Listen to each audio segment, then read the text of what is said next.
नमस्कार, मैं अमरिंदर किशोर। बात मीडिया की हमारी ये सीरीज आपके लिए, खास तौर पर उनके लिए जो दिन रात मोबाइल टीवी देखते हैं, लेकिन क्या सच में वो मीडिया की हकीकतों से वाकिफ हैं? तो उसी अंदर खाने की असल जिंदगी को हम आपके सामने लेकर आए हैं और इसी कड़ी में हमारे साथ हैं वरिष्ठ पत्रकार प्रवीण कुमार। प्रवीण कुमार प्रिंट, इलेक्ट्रॉनिक से लेकर सोशल मीडिया से जुड़े अलग अलग नामी संस्थानों में रह चुके हैं। वेलकम प्रवीण जी। प्रवीण जी, मीडिया में आपका 25 साल का अनुभव है, क्या सोच कर आए थे? नहीं, कुछ सोच के तो हम नहीं आए थे इस तरह की कि मीडिया में हम काम करेंगे। एक किस्सा, छोटा सा किस्सा है कि मैं बीए पास आउट, अपियरिंग होता है ना, तो अपियरिंग कैंडिडेट के रूप में मैंने आईएमसी का टेस्ट दिया। उसमें भोपाल में था। भोपाल से मैं क्वालिफाई करके आया इंटरव्यू के लिए। तो इंटरव्यू में संजोग कहिए या जो भी कहिए उसको, कि वो नहीं हो पाया। तो उसमें जो सवाल, कुछ जो मेरे पर सवाल उठाए गए थे, तो उसमें ये था कि आप लिखते पढ़ते नहीं रहे हैं, तो आप वही फला सब, मतलब स्टूडेंट क्या लिखेगा पढ़ेगा, उसको मौका कहाँ मिलता है। तो मैंने उसी चीज़ को, मतलब अपनी जिद कहिए कि मैं अब लिखूंगा, और वो लिखते लिखते मैं पत्रकार बन गया। 25 साल पहले आपने पत्रकारिता शुरू की और विभिन्न संस्थानों में रहकर आपने नौकरी की, चीज़ों को करीब से देखा। तो तकरीबन कहना चाहिए कि प्रवीण जी, मीडिया के लोगों का मानना है कि तकरीबन हर संस्थानों में संपादकों के अपने अपने हरम होते हैं। कितना सच है? और देश उम्मीद कर रहा है कि आप इस सच्चाई को सामने लाएंगे, लेकिन इसके पहले इस सवाल का जवाब दें आप कि आपने प्रिंट, इलेक्ट्रॉनिक और आज की तारीख में डिजिटल मीडिया के हर रंग को आपने करीब से देखा है। इन तमाम रंगों में आज की तारीख में बुनियादी अंतर क्या है? शुरुआती दौर प्रिंट का रहा। मेरा 15 साल का दौर है प्रिंट का, और उसमें छोटे से अखबार से बढ़ते बढ़ते मैं बड़े अखबार, जो मेन स्ट्रीम मीडिया कहे जाते हैं, जैसे अमर उजाला हो गया, दैनिक हिंदुस्तान हो गया, जागरण हो गया, हिंदुस्तान भास्कर से पहले, तो इस तरह से मैं बढ़ता गया। मतलब मेरा ग्रोथ जो है वो अप रहा है, डाउन नहीं रहा कभी। छोटे अखबार से बड़े अखबार में, तो मुझे एक एक चीज़ की समझ बढ़ती गई कि छोटे अखबार में कैसे काम होता है, बड़े अखबार में। तो वो सफ़र होते होते 15 साल का वो सफ़र रहा। तो 15 साल का सफ़र जो अखबारों का रहा, तो उसमें जो सबसे बड़ी दिक्कत मुझे महसूस हुई कि शुरुआती दौर में छोटे अखबारों में जो काम किया था, तो उसमें खबर को लेके ज़्यादा समस्या नहीं होती थी। जो खबर हम अपने हिसाब से एडिट, जो मतलब एक खबर का जो होता है ना फॉर्मूला, उसके हिसाब से छपती थी। लेकिन जैसे जैसे बड़े अखबारों में आए और जब दौर बदला टेक्नोलॉजी का, तो उसमें ये सब चीज़ें समस्या, मतलब खबर क्या मतलब होता है कि ग्राउंड रिपोर्टिंग धीरे धीरे ख़त्म होती गई। जो खबर आ गया उसी को हमें, मतलब वो कॉमा बिंदी लगा के जो है और उसको क्लियर कर देना है। अच्छा, तो कहने का मतलब प्रवीण जी, खबरें किस रूप से, किस तरह से, क्या रूप ले रही हैं, और पहले जो खबरें लिखी जाती थी और आज जो खबरें सामने आ रही हैं, उनमें किस तरह का अंतर देखते हैं आप? फ्लेवर कहीं ना कहीं आप पढ़ेंगे तो पहले खबरों का जो फ्लेवर होता था, आज वो चीजें नहीं है। मैं वही चीज कह रहा हूँ कि पहले जन सरोकार होता था, पत्रकारिता में जन सरोकार होता था, खबर में जन सरोकार होता था। अब हो गया प्रमोशनल, कि हम किसी चीज़ को प्रमोट करना है, उसके हिसाब से खबर मोल्ड हो गई है। जन सरोकार धीरे धीरे खत्म हो गया। जैसे मैंने कहा ना, ग्राउंड रिपोर्टिंग खत्म हो गई, तो जन सरोकार वहीं टूट गया। अगर आप बैठ के खबर लिखेंगे एसी कमरे में, तो वो फिर वहाँ ग्राउंड रिपोर्टिंग, जो जन सरोकार जुड़ा हुआ है जहाँ से, तो वो तो नहीं आ पाएगा ना। तो जो खबर आपके पास चल के आ गई, उसी को ठीक करके लगा देना है, और आपकी अपनी इच्छा कुछ नहीं रह गई। नहीं रहेगी, बिल्कुल नहीं। इसका मतलब हुआ कि खबर हमारी, कॉलम आपका। हाँ, बिल्कुल ये जी हाँ। और इसके बाद जो अगला सवाल है, जो बहुत ही मुख्य तौर से लोग देखते हैं, कि प्रवीण जी, पिछले कुछ सालों में आप सोशल मीडिया, पिछले कुछ सालों से आप सोशल मीडिया से भी जुड़े रहे हैं। तो सोशल मीडिया के चलते जो समाज में, समाज के चिंतन में, समाज के चाल चेहरा चरित्र चिंतन जो भी कह लें, पूरा मतलब राजनीति और देश और डेमोक्रेसी बहुत अच्छी बात आपने की, डेमोक्रेसी पर आपने सवाल किया है प्रवीण जी। तो मैं ये कहूँगा कि जो कहा जा रहा है कि देश की जो राजनीतिक दिशा को बहुत हद तक सोशल मीडिया प्रभावित करती है, और आप उसे कितना सही मानते हैं? क्योंकि डेमोक्रेसी डायल्यूशन की बात कही जा रही है कि मीडिया किस हद तक हिंदुस्तान के लोकतंत्र को प्रभावित कर रहा है। नहीं, ये मुझे लगता है कि 2012-13 से ये चीज़ें शुरू हुई हैं विस्तृत पैमाने पर। सोशल मीडिया का इन्वॉल्वमेंट पॉलिटिक्स में, डेमोक्रेसी में, किसी के चेहरे को कैसे गिराना है, किसी को कैसे ऊपर उठाना है, तो ये मैं 2012-13 से देख रहा हूँ। इसमें जो सबसे मुझे अच्छा एक्सपीरियंस मैं अपने आपसे शेयर कर रहा हूँ वो है फेक न्यूज़। इलेक्शन के दौरान मैंने एक फेक न्यूज़ प्रोजेक्ट पर काम किया। उसमें कई चीज़ें ऐसी मुझे समझ में आई कि जो मुझे नहीं पता था पहले। अब आप देखिए कि फेक न्यूज़ हो गया, ठीक है, सोशल मीडिया हो गया, जैसे व्हाट्सएप हो गया, फेसबुक हो गया, ट्विटर हो गया, और जियो टावर। मुझे जो समझ में आया मैं बता रहा हूँ, वो तीनों का एक अलायंस बना, ठीक है, और उस अलायंस को ले जाया गया गांव तक। शहर में तो सब चीज़ें जी गोइंग उपलब्ध थी, लेकिन वो गांव में सोशल मीडिया और वो फेक न्यूज़ नहीं पहुंच रहा था। फेक न्यूज़ से क्या होता है कि फेक न्यूज़ किसी के खराब चीज़ों को भी आप बेहतर बना सकते हैं। वो वायरल जो होता है, एक वायरल का जो आता है ना, वायरल खबर, तो वायरल किसी चीज़ को क्यों किया जाता है? इसलिए किया जाता है कि वो खराब चीज़ है उसको अच्छा बनाना है, या कोई अच्छा है उसको खराब बनाना है। तो वायरल इस सेंस में आता है, कोई भी चीज़ को वायरल इसीलिए किया जाता है। तो ये तीनों का जो अलायंस हुआ वो गांव गांव तक पहुंचा। और वो दो मतलब उदाहरण मैं ये दूंगा पॉलिटिकल सिस्टम के लिहाज से, डेमोक्रेसी के लिहाज से, कि वो तीनों का अलायंस पहुंचा गांव, ठीक है। गांव में फेक न्यूज़ के माध्यम से, व्हाट्सएप के जरिए और जियो टावर के जरिए, क्योंकि वहाँ पर सिग्नल की प्रॉब्लम होती थी, तो आपको शहर में उस समय टावर नहीं मिलता, जियो टावर, लेकिन गांव में जरूर था। राशन की दुकान खुले या नहीं खुले, वहाँ पे जियो का टावर आपको जरूर दिखा। हाँ, तो वो पूरे प्रायोजित तरीके से किया गया था, और गांव गांव में पहुंचाया गया, और एक को साहेब बनाया गया, एक को पप्पू बनाया गया। और खैर वो राजनीतिक हो जाएगा वो, हाँ, और छोड़िए उन बातों तो को। मतलब अलायंस इस तरह से तैयार किया गया, और फेक न्यूज़ तीनों का गठबंधन बना के, कि मतलब इस तरह सोशल मीडिया प्रभावी होता जा रहा है। सोशल मीडिया के वजह से कहीं ना कहीं समाज दो वर्गों में विभक्त हुआ, आप मानते हैं इस चीज? बिल्कुल मैं मानता हूँ, बिल्कुल मानता हूँ, क्योंकि उस पर चीज़ें फैलाई जाती हैं, तो वो कोई एक जगह जनरेट होता है, ठीक है, फेक न्यूज़ कोई चीज़ है तो एक जगह जनरेट हुआ और उसको अपने तरीके से फैलाया। प्रवीण जी, मैं आपकी बातों को थोड़ा मैं हाँ, अवरोध मेरा कहिए कि मैं उसको बिल्कुल बीच में रोक रहा हूँ। पहले एक क्रिमिनल मारा जाता था तो एक क्रिमिनल होता था। मैं बिहार का जिक्र करूंगा, जहां पे किसी जाति विशेष का कोई अपराधी मारा गया तो पूरा शहर, पूरा जिला चुप रहता था कि एक क्रिमिनल मारा गया है, एक अपराधी मारा गया है, एक आपराधिक किस्म का कोई व्यक्ति मारा गया है। आज की तारीख में किसी भी क्रिमिनल की हत्या होती है जिसने तमाम तरह के अपराध किए हों, लेकिन आज उसकी हत्या होती है या उसका एनकाउंटर होता है तो आज उसको, उस व्यक्ति को, उस अपराधी को जाति विशेष पर किए गए हमले के तौर पर देखा जाता है। मीडिया पर्सन होने के नाते आपने खबरें बनाई हैं, खबरों से आप जुड़े रहे हैं, आप इसको किस रूप में देखते हैं? नहीं, मैं फिर बात वही आती है कि ग्राउंड रिपोर्टिंग नहीं हो रही है, ठीक है, जन सरोकार खत्म हो गया है। तो जब जन सरोकार खत्म होगा तो मीडिया की अपनी जो, ये तो बहुत बड़ा जन सरोकार की बात है कि क्रिमिनल मारा जा रहा है, उसको आप समाज से जोड़ रहे हैं, जाति विशेष से जोड़ रहे हैं। हाँ, तो मैं वही कहूँ कि जन सरोकार जब खत्म हो जाता है तो आपको यहाँ जो जैसे ऊपर से आदेश होता है कि हमें इस तरीके से इसको प्ले करना है। अब मीडिया में खबर लिखी नहीं जाती है, लिखवाई जाती है, और वो ऊपर से होता है।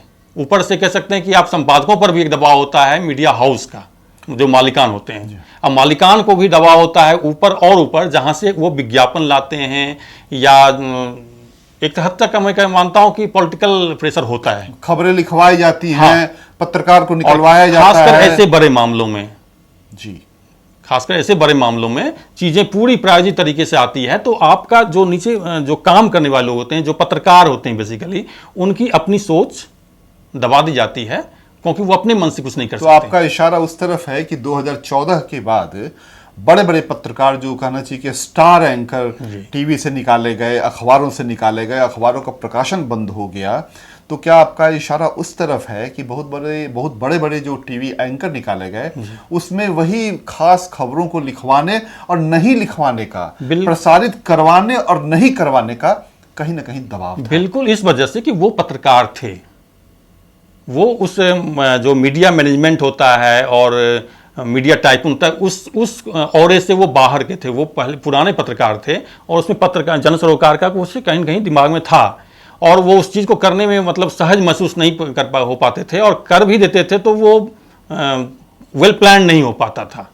तो इस वजह से वो बाहर हो गया आज की डेट। बिल्कुल सही बात है। देश आज वैसे निकाले गए पत्रकारों को, कहिए कि जो मुख्य धारा की जो पत्रकारिता, हालांकि उनकी भी पत्रकारिता मुख्य धारा की पत्रकारिता है, ऐसे पत्रकार जब वहां से किसी संस्थान से निकाले गए तो बाहर आकर यूट्यूब के जरिए, सोशल मीडिया के जरिए वो कहीं ना कहीं बहुत अच्छा, बेहतर, और कहीं जो मुख्य टीवी चैनल हैं वहां की खबरों से कहीं अच्छी खबर, कहीं विश्वसनीय खबर वो प्रस्तुत कर रहे हैं।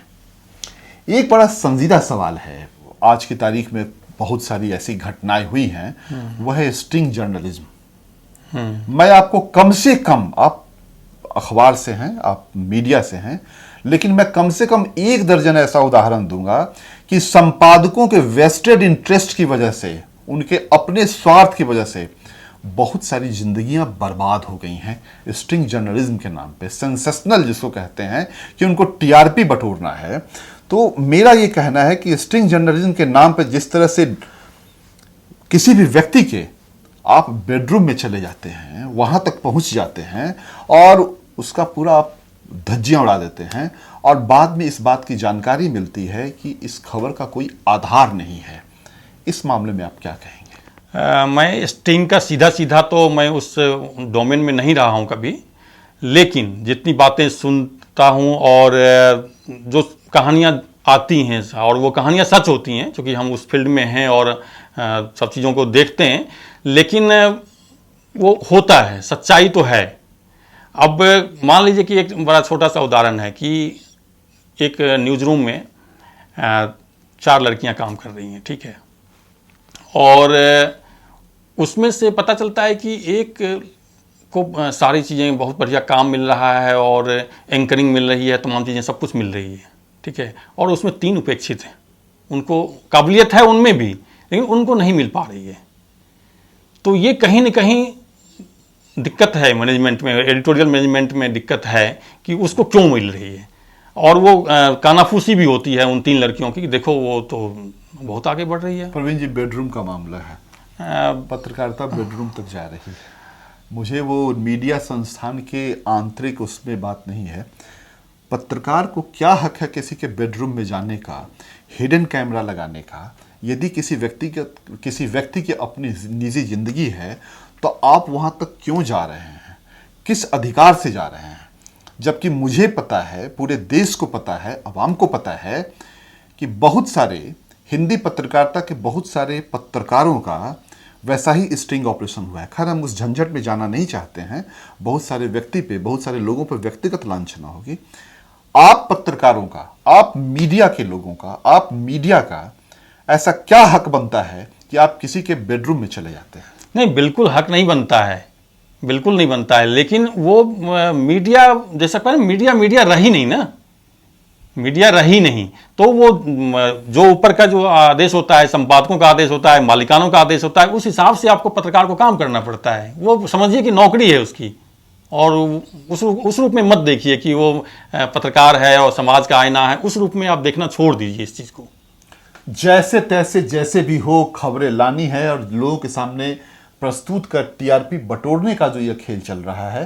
दर्शकों, मैं आप पर यह सवाल छोड़ता हूं, इस सवाल का जवाब आप खुद ब खुद अपने अंतर्मन में तलाशिए कि आखिर में मीडिया का ऐसा क्या हक बनता है कि वो जाकर किसी के भी बेडरूम में जाकर उन अंतरंग क्षणों को या उसके अपने व्यक्तिगत जीवन में झांकने का दुस्साहस करता हो। हम अगले सवाल की ओर चलते हैं। इतने सारे टीवी चैनल्स हैं, अखबार हैं, हर संपादक का, विभिन्न स्तर के जो संपादक हैं उनके अपने अपने हरम हैं।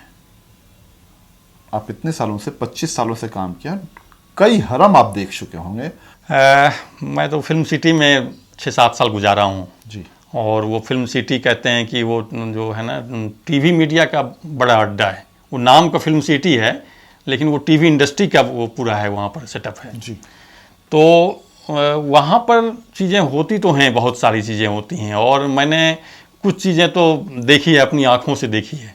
हालांकि मैं उस चीज़ को बचना चाहिए, उस चीज़ को हम उस तरीके से नहीं कह सकते हैं, लेकिन घटनाएं होती हैं, और उस घटना को मैं किस रूप में प्रेजेंट करूं, वो खुद मुझे भी समझ में कभी कभी नहीं आता है। नहीं, आपका ये द्वंद्व जो है, हाँ। ये अपने आप में बहुत बड़ा जवाब है कि हर संपादक का अमूमन बहुत सारे, हर नहीं कहेंगे, बहुत सारे संपादकों के अपने अपने हरम हैं, और उस हरम की कीमत भले ही कोई लड़की लाचारी में या जैसे भी चुका रही हो, लेकिन उसका फायदा कहाँ तक मिलता है? फायदा मिलता है, संपादकों को मिले ना मिले, लेकिन जिनको जो हरम के शिकार होते हैं उनको फ़ायदा मिलता है। और वो एक कहानी, बड़ी छोटी सी कहानी है कि फिल्म सिटी में एक वो एपीजे स्कूल है, तो उसके बाउंड्री वॉल के साथ साथ वो पार्किंग होती है, कार की पार्किंग की जाती है। तो एक पुलिस वाले गश्त कर रहे थे शाम में, और एक कार जो है थोड़ा हिल रहा है। तो पुलिस वाले होते हैं, जो गश्त करते हैं उनको सब आइडिया होता है। तो उन्होंने डंडा बजा दिया उस कार पर। तो थोड़ी देर के बाद जो है एक सज्जन जो है अपनी महिला मित्र के साथ, तो पुलिस वाले ने भैया उसको तो उसने पकड़ लिया। अब वो बड़ी दिक्कत, क्या करें कैसे करें। उन्होंने समझाया बुझाया, मैं फलां चैनल में हूँ, ये हूँ, वो नहीं सुना वो उसने। फिर वो उन्होंने अपने आका को फ़ोन किया जो भी है, तो वहाँ से लोग आए सब, तो मैनेज किया गया सब चीज़ों को, और फिर वो चले गए। तो अब सोचें कि इस स्तर तक होता है। जी हाँ, ये बिल्कुल आपने सही कहा। ये तो बहुत ही छोटा सा उदाहरण है। चूँकि मैं संपादक लेवल में कभी नहीं रहा हूँ, तो मैंने मतलब उस रूप में संपादक कैसे क्या करते हैं, कैसे मैनेज करते हैं, मैं उतना नहीं बता पाऊँगा। नज़ारा तो आप जरूर लेकिन देखते हैं। हाँ, ये कहानियाँ इस तरह की हैं, और ये कहानी सच है। पत्रकारिता की अपनी नैतिकता पता नहीं चीख चीख कर कितना क्या कुछ कहती है, लेकिन इस पत्रकारिता की खासियत देखिए कि इस दूसरों के बेडरूम में झांकने वाली पत्रकार आखिर में आप अपना क्या करते हैं, इनका क्या विशेषाधिकार है, और ये खुद को चौथा स्तंभ कहते हैं नैतिकता। और आपको दार्शनिकता की बात से दूर हटकर आपको ये फिर से देखना होगा कि आखिर में हिंदुस्तान की मीडिया, खासतौर से हिंदी पत्रकारिता को आखिर में क्या हो गया है। प्रवीण जी, आप हमारे इस प्रोग्राम में आकर आपने मीडिया के कुछ अंदरूनी सच्चाइयों को देश के सामने रखा, इसके लिए आपको बहुत बहुत धन्यवाद। धन्यवाद, आपने मुझे मौका दिया इसके लिए। हमारा ये प्रोग्राम आपको कैसा लगा कमेंट के जरिए ज़रूर बताइएगा। हम लगातार मुखातिब होंगे आगे भी मीडिया के उन शख्सियतों के साथ, और जानेंगे आज क्या है मीडिया की दशा और क्या होगी हिंदुस्तान की दिशा।